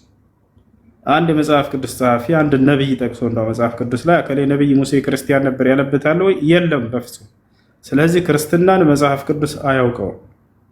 የትኛውም ቦታ ላይ አምላክም ሆነ ነብያቶች ክርስቲያን ሆኖ ብለው ያዘዙበት ቦታ የለም። ስለዚህ ሰው ሰራሽ ሃይማኖት ነው። ከአምላክም ዘንድ ከነብያትም ዘንድ እውቅና ከሌለው ከየት ሊመጣ ይችላል? አምላክም ሆነ ነብያቶች ክርስቲያን ሆኖ ብለው ያዘዙበት ቦታ የለም መጽሐፍ ቅዱስ ላይ። እኛ ግን እስልምና ላይ ስንመጣ ጊዜ ቃል በቃል አምላካችን ነው ሙስሊሞች ሁኑ ብሎ ያዘዘን። እስልምና ቀጥተኛው መንገድ ከኔ ዘንድ እርሱ ብቻ ነው ብሎ ቀጥታ ይነግረናል። እርሱ ነብያቶች ቃል በቃል ሙስሊሞች ነን ሲሉ ታገኛላችሁ። አላህ ምን ይላል? ሸረዐ ለኩም ሚነ ዲን ማ ወሳ ቢሂ ኑሐን ወለዚ አውሐይና ኢለይከ ወማ ወሰይና ቢሂ ኢብራሂመ ወሙሳ ወዒሳ ይላል። እነሆ ይህን እስልምናን ሃይማኖት እኔ ደነገግኩላችሁ ይላል አምላክ ራሱ። ከዚህ በፊት ኖህን፣ አብርሃምን፣ ሙሴን፣ መሲሁን አዘዤበት የነበረውን ሃይማኖት እያለ ይናገራል። ይፈጫል። ልክ እንዲሁ ነብያቶች ራሳቸው ሙስሊም ነን ሲሉ ታያላችሁ። ኖህ ምን አለ? ወኡሚርቱ አን አኩነ ሚነል ሙስሊሚን አለ። እኔ ከሙስሊሞች እንደሆን ታዘዣለሁኝ ይላል። እኔ ክርስቲያን እንደሆን ታዘዝኩ ያለ ነብይ ያለው የመጽሐፍ ቅዱስ ላይ በፍጹም የለም። አያችሁ ነብያቶች ትውልዶቻቸውን አደራ ሙስሊሞች ሆናችሁ እንጂ እንዳትሞቱ እያሉ ሲሏቸው እናያለን። ወያዕቁብ ያ በንየ ኢነላህ አስጠፋ ለኩም ዲነ ፈላ ተሙቱና ኢላ አንቱም ሙስሊሙን። ያዕቆብ ምን አለ? አደራ ልጆቼ ሙስሊሞች ሆናችሁ እንጂ አትሞቱ አላቸው ልጆቻቸውና። አንድ ነብይ መጽሐፍ ቅዱስ ላይ ልጆችንም ሆነ ትውልዶችን ክርስቲያን ሆኑ ብሎ ያዘዘበት ቦታ አለ? የለም በፍጹም። ስለዚህ ከአምላክ ዘንድ እና ከነብያት ዘንድ እውቅና ከሌለው ይህ ሃይማኖት በፍጹም እውነተኛ ሃይማኖት ሊባል አይችልም። ሰው ሰራሽ ሃይማኖት ነው የሚሆነው። ነገ የፍርዱ ቀን ከአምላክ ፊት እቆማለሁኝ ያለ ሰው አምላክ ይህን ሃይማኖት እንድከተለው አዞኛል ወይንስ አላዘዘኝ የሚለውን ከወዲሁ ያስብበት። ገብታችኋል? አላህ በቁርአን ላይ ምን አለን? ወላ ተሙቱና ኢላ ወአንቱም ሙስሊሙን፣ አደራ ሙስሊሞች ሆናችሁ እንጂ እንዳትሞቱ ይለናል። ነገ የትንሣኤ ቀን ከእርሱ ፊት በምንቀርብ ጊዜ እርሱ ባዘዘኝ መልኩ መገኘት አለብኝ። አደራ ሙስሊሞች ካልሆናችሁ በስተቀር እንዳትመጡ ይለናል። አደራ ክርስቲያኖች ካልሆናችሁ በስተቀር እንዳትመጡ ብሏል እግዚአብሔር። በፍጹም የለም። ያ ነው። እሺ ተሼ ሰላም ነው? ሰላም ነው። ያረምስ እሺ ጥያቄ አለ? ጥያቄ በጊዜው የለም። ዝም ብዬ ልማር ብዬ። እሺ ጥያቄ ከሌላችሁ በቃ ትንሽ ቁርአን ልቅራ እና ማዳመጥ ትችላላችሁ ከፈለጋችሁ ጥያቄ የሚኖራችሁ ጊዜ ገብታችሁ ደስ ያላችሁ ትችላላችሁ። በቃ ቀራ ነገ እንገባለን። አየሽ እሺ ቢስሚላሂ ራህማኒ ራሂም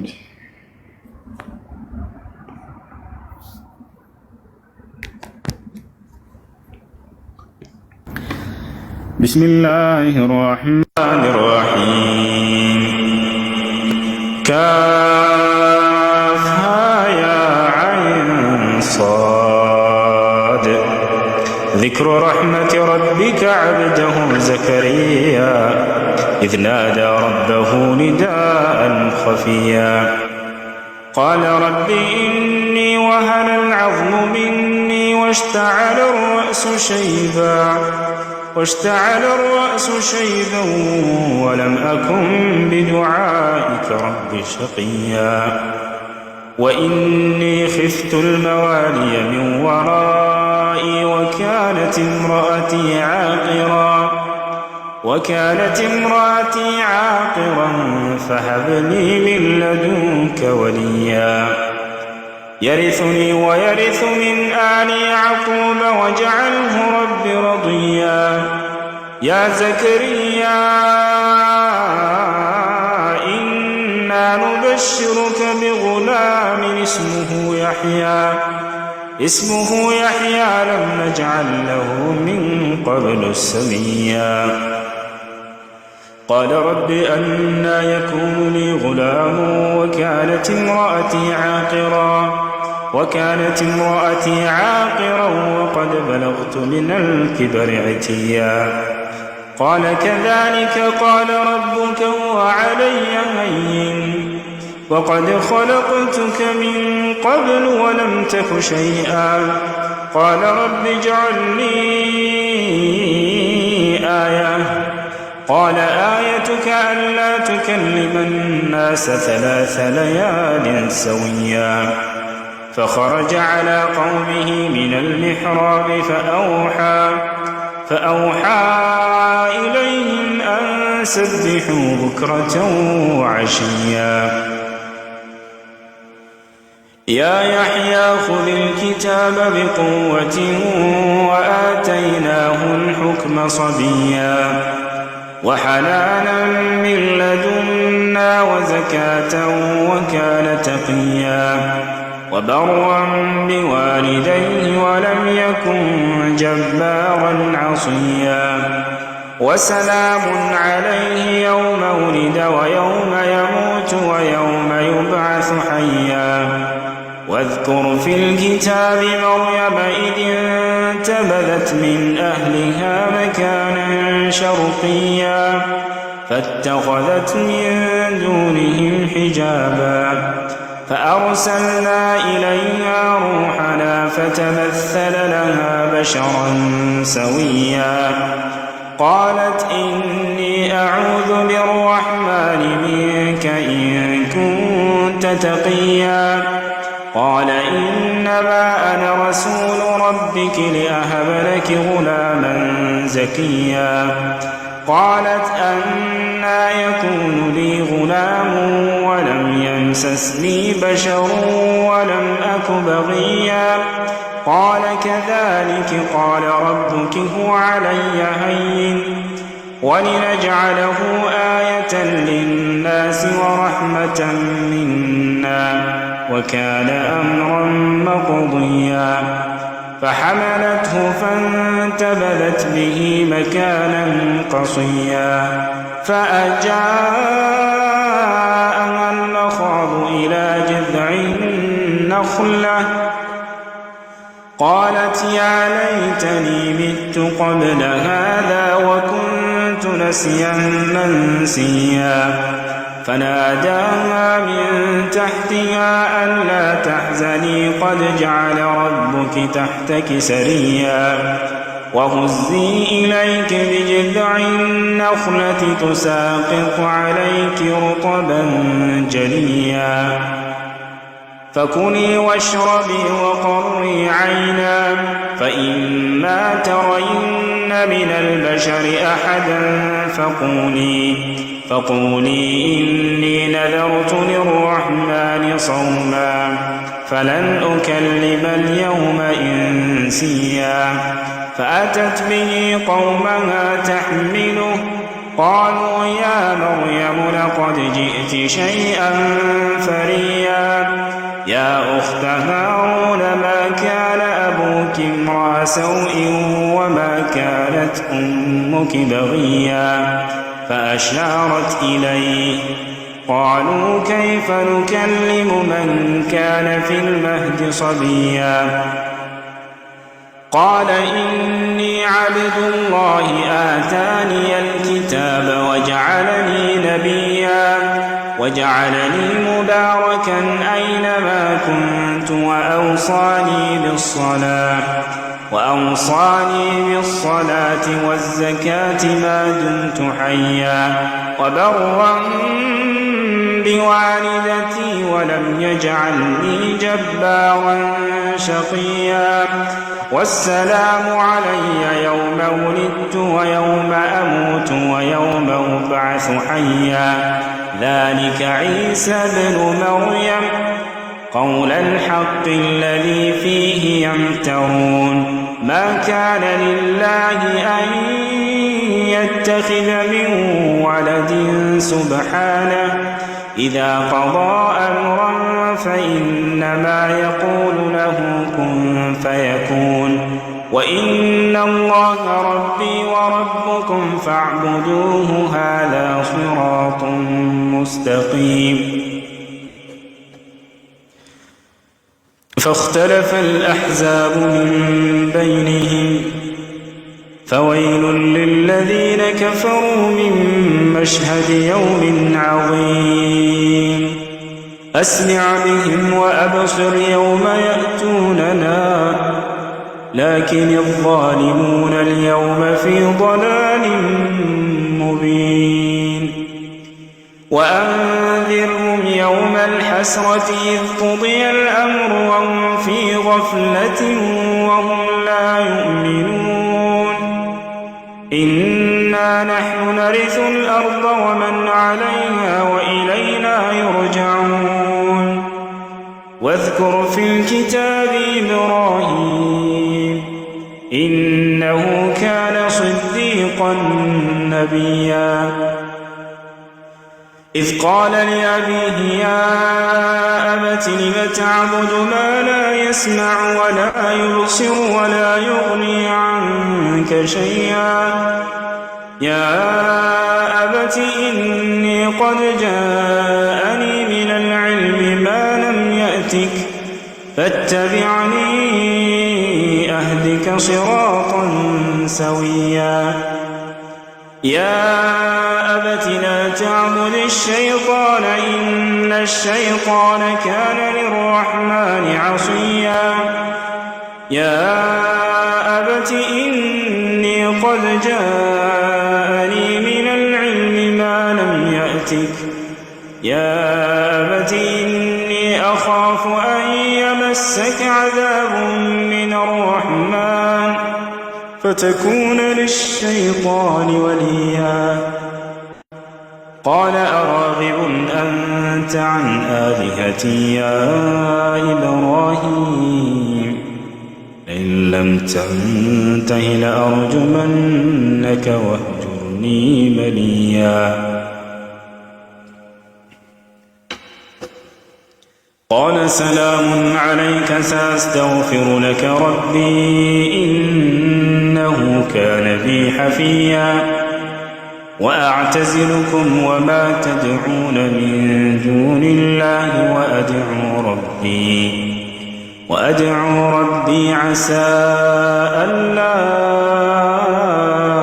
أكون بدعاء ربي شقيا فلما اعتزلهم وما يعبدون من دون الله وهبنا له إسحاق ويعقوب وكلا جعلنا نبيا ووهبنا لهم من رحمتنا وجعلنا لهم لسان صدق عليا واذكر في الكتاب موسى إنه كان مخلصا وكان رسولا نبيا وناديناه من جانب الطور الأيمن وقربناه نجيا ووهبنا له من رحمتنا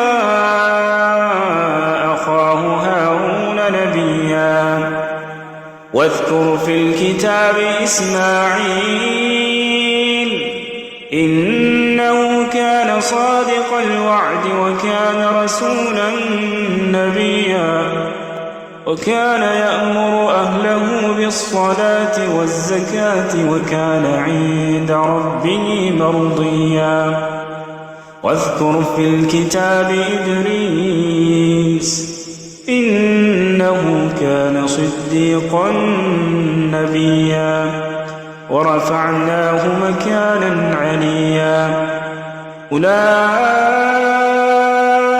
الذين أنعم الله عليهم من النبيين من ذرية آدم وممن حملنا مع نوح ومن ذرية إبراهيم وإسرائيل وممن هدينا واجتبينا إذا تتلى عليهم آيات الرحمن خروا سجدا وبكيا فخلف من بعدهم خلف أضاعوا الصلاة واتبعوا الشهوات فسوف يلقون غيا إلا من تاب وآمن وعمل صالحا فأولئك يدخلون الجنة ولا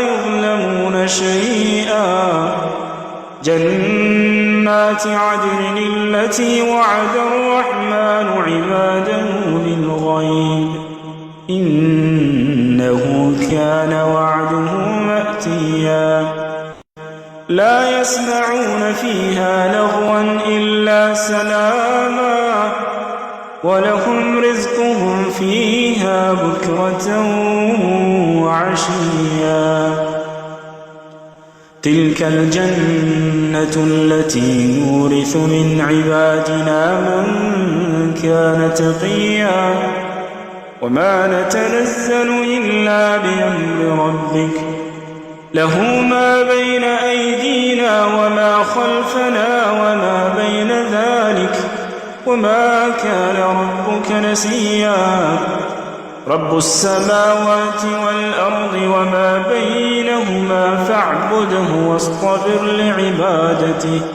هل تعلم له سميا ويقول الإنسان وإذا ما مت لسوف أخرج حيا أولا يذكر الإنسان أنا خلقناه من قبل ولم يك شيئا فوربك لنحشرنهم والشياطين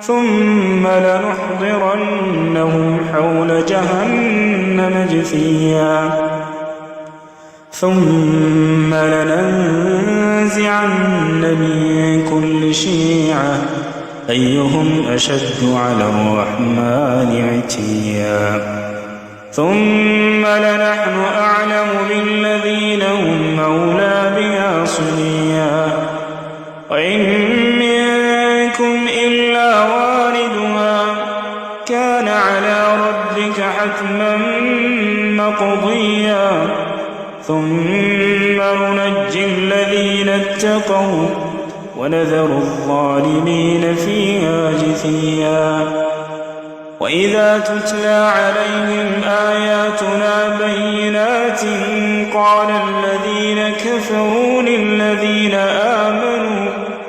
قال الذين كفروا للذين آمنوا أي الفريقين خير مقاما وأحسن نديا وكم أهلكنا قبلهم من قرن هم أحسن أثاثا ورئيا قل من كان في الضلالة فليمدد له الرحمن مدا حتى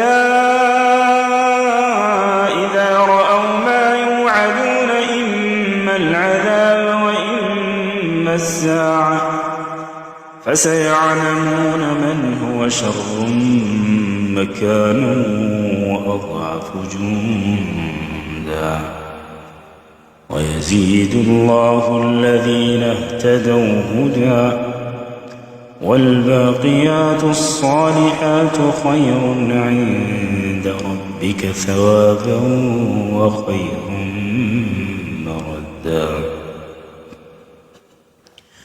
أفرأيت الذي كفر بآياتنا وقال لأوتين مالا وولدا أطلع الغيب أم اتخذ عند الرحمن عهدا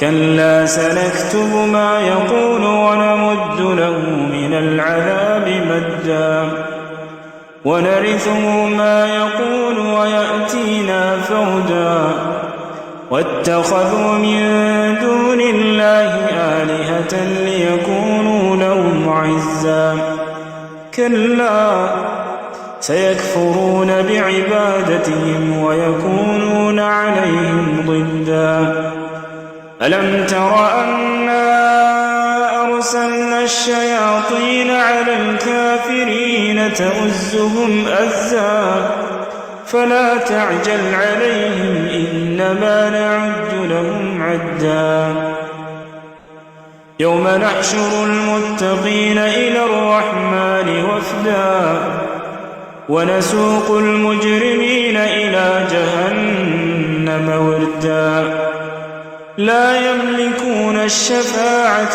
إلا من اتخذ عند الرحمن عهدا وقالوا اتخذ الرحمن ولدا